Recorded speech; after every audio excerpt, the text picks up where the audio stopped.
During the first week of January, people thought the stock market was absolutely going to crash.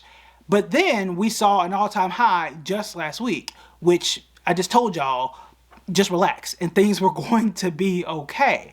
But here's the thing. This begs the question, well, what are the best stocks for us to invest in right now, given what we know so far about this year? And can we get them for a decent price? Let's say, I don't know, $150 or so. Anywhere between $200 and $150 per share. That answer is, yeah, I think so. Let's go ahead and break it down. We do these videos every 2 or 3 months, but this time I've made it just a little bit different. And I always like to set the scene and kind of let you know my frame of thought for going into these videos. Clearly, I want to choose good companies that I think will make us all money, but I wanted to do this differently because I don't want to repeat the exact same stocks every single quarter or something like that. So what I've done is try to avoid the blue stock that starts with a W. Okay, so y'all should know. If you don't know, ask somebody in the comments. If you know, put the ticker symbol in the comments. All right, so I'm trying to pick ones that we either don't talk about enough or I have not discussed before. I haven't just said loudly, before. All right, so that is what I'm trying to do. That doesn't mean those stocks still aren't great. They are. Okay, so you're not gonna hear me say Palantir either. I said it, but it's not gonna be on this list. Okay, all right, so the first one, I'm also gonna give you some bonus ones. Okay, pause. Gonna give you some bonus ones. They are well above $150 a share, well above $200 a share, but I do think they're worth mentioning. First one is Baker Hughes. BKR is the stock symbol here. Now, the time I'm recording this, I'm actually recording this on a Sunday. I'm on vacation. Stock's gonna change. Stock price is gonna change. Members are seeing this early, so who knows what stock price is by the time you see it. But it's around $45 the time that I'm doing this. Up 28% in the last 6 months, up 50% over the last year. I'm working on something about a feeling I'm seeing, and something that I'm seeing about energy stocks. I've been on energy stocks for a while. You see me put money on NRG. Y'all have seen the money I made on NRG. Y'all seen the money that I made on Constellation Energy. So I ain't made it up. Okay, it's not a tarot card Miss Cleo thing, right? And y'all have made some money off of NRG and some of the energy stocks too. Y'all have seen billionaires start to move their money in energy. I did a whole video on it. Okay, so it's not just me. I'm not making it up.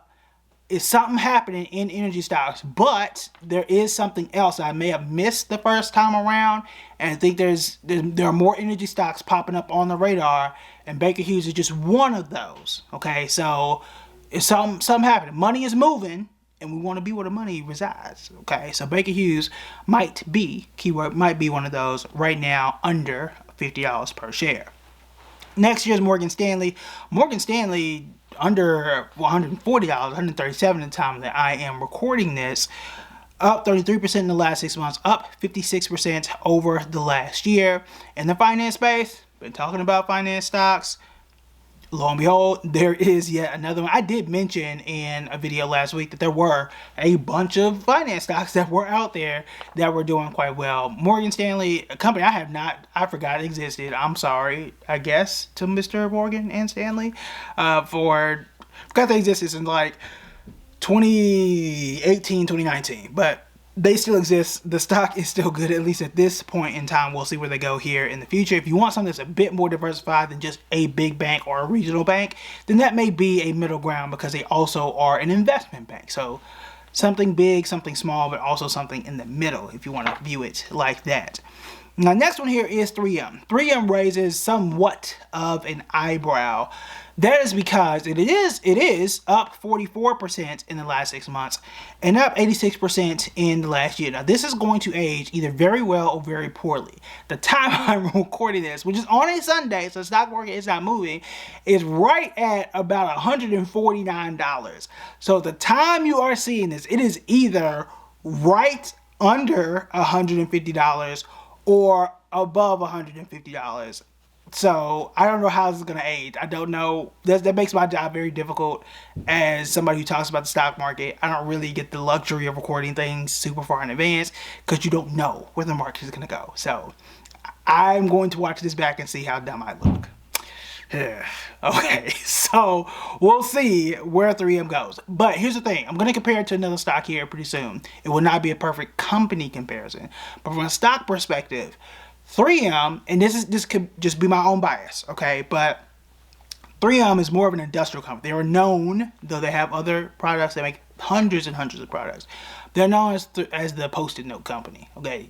That's not the only thing they make, but that's how I know them, perhaps. What type of manufacturing company jumps 86% in a year?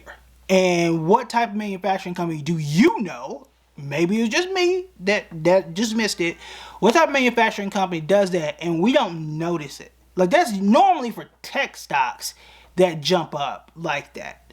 So what is going on here? Now, the good thing is videos like this for us, this is a starting point, even for me, right? I look at these, I'm like, oh, these are great performance numbers because they don't predict the future, right? We look at them, add them to the watch list, and we watch them to see if we should research more. We go read articles, look at financial and we do other things. If you want to know more about what to research and what to look for in my research process, you can check out this video right here. But that's the whole point, right? We start here and then we research more.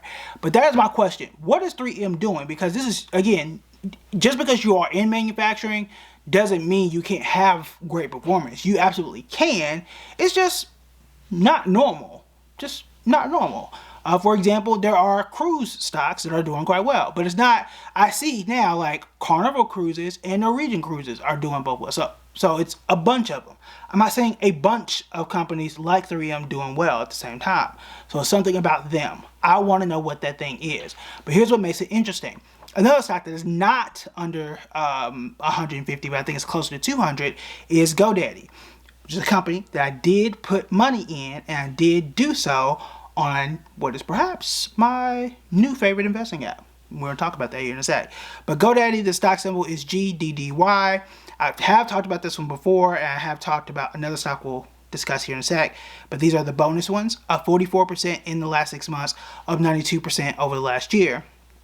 And again, up 92% in the last year, which is a tech company, and then I'm looking at 3M up 86%.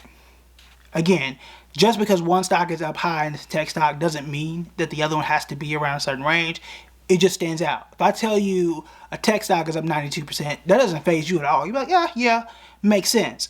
But a manufacturing stock, especially one that made the Post-it note, again, it's not the only thing they made. It's just like, odd. Okay, so just throwing it out there. Maybe it's just a bias. Definitely, like, of all the ones I want to read and research more, that's the one that really pulls me in the most. But let's talk about the app that I use to buy GoDaddy and a few other investments on, and the one that I'm going to start putting my first $1,000 on this particular app. There is a lot of noise in the investing world, and it can be overwhelming to figure out what to invest in, how to start, and how to be consistent.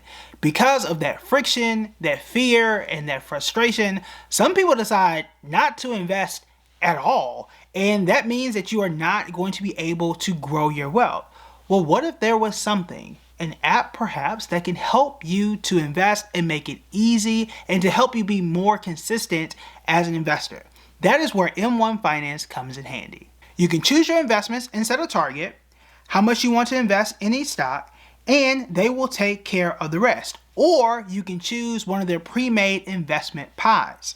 For example, right now, this is an 80-20 portfolio. This is a good mix for me, and I've added it, and I am good to go. You can also get a higher interest rate on your uninvested cash with their high yield cash account. With my link, you can get an extra 0.5% on top of the current rate. Check out M1 Finance with the link right here. All right, back to the video. All right, so hopping back into our stocks, Netflix, one I talked about before, again, nowhere near $150 per share, but up 54% in the last 6 months, up 73% over the last year. Why am I talking about it even though it's not near $150 a share? Number one, you can still do fractional shares even on M1 Finance, Cash App, and a whole bunch of other investing apps. So you should check it out. I told you about that stock months and months and months ago and hit an all-time high last week. Did tell y'all, okay? So still worth investing in, like I told y'all. And then the next one here is American Express. One I do not talk nearly enough about. I feel like I threw it in one time. Haven't talked about it since. I wish I had not sold. I need to go back and check my notes as to why. Every time I buy and sell stock, I do keep notes on it so I can go back and review if and when I make mistakes and when I have successes to see why and what happened so I can go back and study. American Express rather is up 33% in the last 6 months, up 70% in the last year. If you go back and look at a chart for American Express, at least over the weekend, from when I am looking at it, it is almost a straight line in the last 6 months in the last year, which is wild because in most cases you'll see some violent swings. We call this volatility, where it will still go up over time, but it is very jagged. American Express, while it's not literally a straight line, those kind of ups and downs are really small in nature, whereas the other ones are more like a roller coaster rather than a road, if you will. So American Express is definitely one I would really check out. And again, speaking of financial services, that does still count as one of those. So that is really the widest road of variety, I think, other than tech, because you don't just have semiconductors, in terms of companies that you may want to consider. If you want other stocks to either add to your watch list or you want to learn more about how to research some of these companies, you want to check out this video right here.